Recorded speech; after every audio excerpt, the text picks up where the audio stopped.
అల్పబుద్ధి. అనగనగా ఒక అడవిలో కొన్ని అడవి కుక్కలు ఉన్నాయి. ఆ అడవికి రాజు సింహం.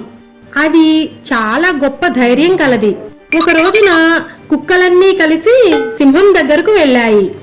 వాటిలో ఒక కుక్క ముందుకు వచ్చి, ఓ సింహమా, నిన్ను ఈ రోజు నుండి ఈ అడవికి రాజుగా మేము అంగీకరించాం.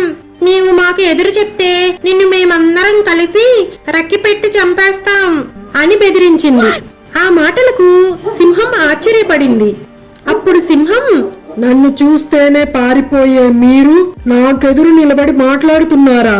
నేను గాని ఒక గర్జన చేస్తే భయపడి పారిపోతారు. అయినా మీలాంటి నీచులతో నాకెందుకులే అని అంది.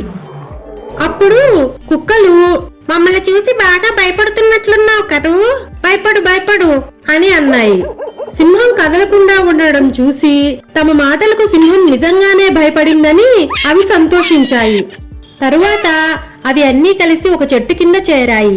వాటిలో నుంచి ఒక కుక్క ముందుకు వచ్చి, ఈ అడవికి మనందరం కలిసి ఒక సునకరాజును ఎన్నుకుందాం అని అంది. వెంటనే ఇంకొకటి లేచి, అవునవును అది నిజమే అని అంది. ఆ తరువాత వేరే కుక్క, సరే అయితే అందరూ కలిసి నన్ను రాజుగా ఎంచుకోండి అని అంది. వెంటనే వేరొకటి, ఏం నేను రాజును కాలేనా, కాబట్టి నన్నే రాజుగా ఎంచుకోండి అని అంది. అలా ఒకదానితో ఒకటి నేనంటే నేను రాజుని అని చెప్పుకుంటూ కీచులాడుకోవడం మొదలు పెట్టాయి. చివరకు ఆ కీచులాట కాస్త పెద్ద గొడవలా మారి ఒకదాన్నొకటి కరుచుకుంటూ గాయపరుచుకోవడం మొదలు పెట్టాయి. అలా కొంతసేపు ఈ యుద్ధం జరిగిన తరువాత అన్నీ గాయాలయ్యి ఎటు అటు పారిపోయాయి.